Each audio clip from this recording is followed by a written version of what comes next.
In this video, I want to break down how we added a whopping $50,000 a month to a US sock brand of all things. And I'm going to break down the exact strategy that we used. We used Google and YouTube ads to do this. It is one of the most effective ways to grow your Shopify store right now, especially as we're coming up to Q4. Now, my name is George. I am the founder of the paid search company. We spend over $1 million a month on Google ads, and we have the best results in the industry. And before I jump into this video and break down the strategy in immense detail, I want to give you a quick offer. I will one-to-one craft you an action plan for your Shopify brand.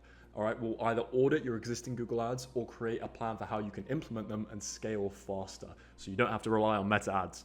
And I'm going to do all of this for you. And if we do not find you ways to make your brand more money, I will buy your next coffee. All right, just to say sorry for wasting your time. So zero risk, maximum upside. You can book that call with me to start that process down below. But either way, let's jump into it and get into the case study. So here are the results that we were able to achieve for this brand. As you can see here, this is the brand in question, or at least a photo of the product.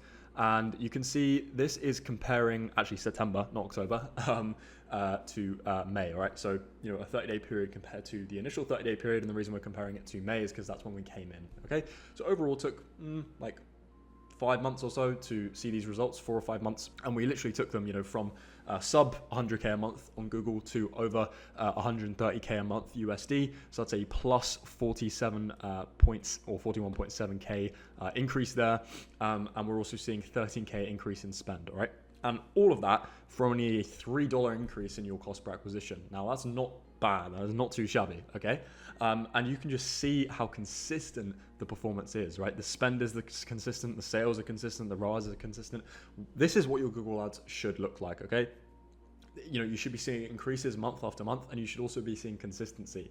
The disadvantage with Meta is that it's a bit of a roller coaster. Sometimes you have creative that performs, sometimes you have creative that doesn't, sometimes creative that is performing just dies. With Google, you're kind of meeting a demand, all right? And that's why it's so important to, use it and make use of it, all right?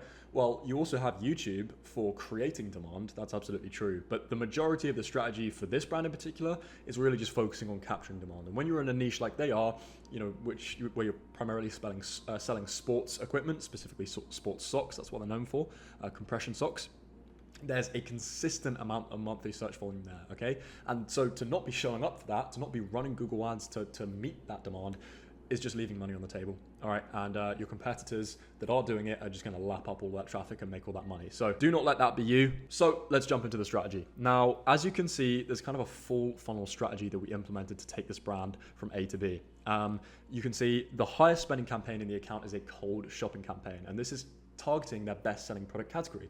Now, this might be a bit surprising. Usually we're seeing Performance Max as the highest spending product or campaign in the account, or YouTube, but for this brand, it has been shopping. And to be honest with you, now due to a new Google Ads update where shopping can actually outrank Performance Max in the auction, shopping is going to be a huge player in Q4. And to be honest with you, I prefer it to Performance Max. The reason why is because it's fully focused on the shopping network, right? With Performance Max, you're kind of spreading your budget across all of these other networks. And a lot of these networks, to be honest with you, I don't love spending on, right? The display network, for example. Also, oftentimes the search network is actually just better targeted in its own campaign, which you'll also see we've done here. And it also, you have very tight control over, for example, negative keywords, right? Performance Max, this feature is coming, but who knows if it will be as good as shopping. I doubt it. Shopping just lets you have way more customization. You can set custom target ROAS levels at the ad group level, not just at the campaign level, which Performance Max forces you to do, which allows you to be testing multiple different product categories within one campaign, more effectively consolidating data. Anyway, so we're leading this account with shopping and search, which I really like. It's more incremental. It's better for new customer growth. And you can see that these campaigns are obviously spending a pretty significant amount. We do have a PMAX in the account here, but it's targeting what we call under-indexed products, okay? So the main cold shopping campaign is targeting the best-selling product category, which is the socks, and it's set to a target ROAS of 200%, which is the brand's goal on the lower end. Now, funnily enough, when it comes to scaling, you really don't want to have the highest ROAS, okay? You might think in your head, oh, like a 10x ROAS, that'd be great. Not really. It just kind of shows you that you could be spending more money, making more revenue, and taking up more market share. So you really want to push ROAS down as low as it can go based on your own profit margins. So, 200% is the number in question here. The search campaign is doing the exact same thing. One ad group, target ROAS, target ROAS. Obviously, with search, we're targeting specific keywords. For this one, we are really doing a mix of phrase and exact match, steering away from broad match just because broad is very broad. We just prefer phrase and exact, gets you a little bit better of a quality score, which is going to allow you to rank higher. And then, as I said, PMAX, underperforming products. Okay, so they have other products, not just socks, that we're pushing on. And this has, again, a bit of a higher TROAS here. Okay, that's why it's spending less. And the reason the TROAS is higher is because these products do not perform as well. So, we want to push that ROAS up. So Google really only goes after those products if it knows it can acquire them at a good ROAS, okay? And then we have at the bottom of the funnel, branded search and branded shopping. I've kind of color-coded this by cold to really warm.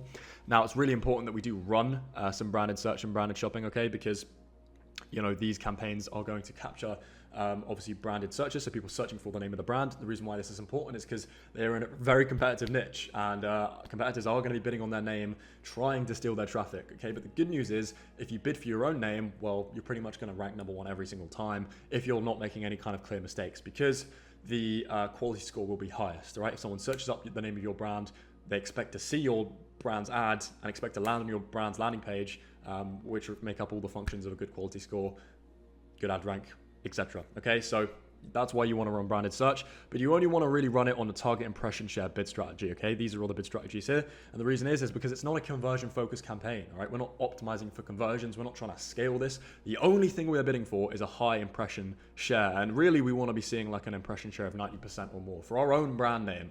Unless you're in a super competitive niche, you should be seeing at least like 80-90%. Any lower than that and you've got a problem. And then same for branded shopping. We can't use target impression share. We tend to use MCPC on this campaign. And again, we're negativing out any keywords that are not the name of the brand. And you can implement a script, fun fact, to do this automatically for you. Otherwise, it's going to be quite laborious. But yeah, this is a pretty cool example of a structure. Now, I would want to test top of funnel demand gen. For this account, this is something we are looking to do for them very, very soon. I'm a big proponent of demand gen and YouTube ads as well, which are run through demand gen. That's a great way of scaling an account past the constrictions of search volume, which obviously shopping and search are bound by. There's only a certain amount of monthly searches for this product, and that's why it's so consistent. So I think to kind of unlock the next level of hockey stick growth, we need to move up the funnel, okay?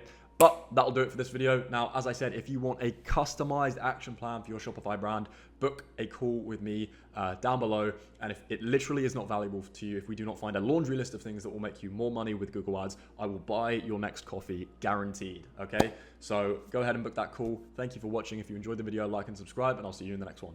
Peace.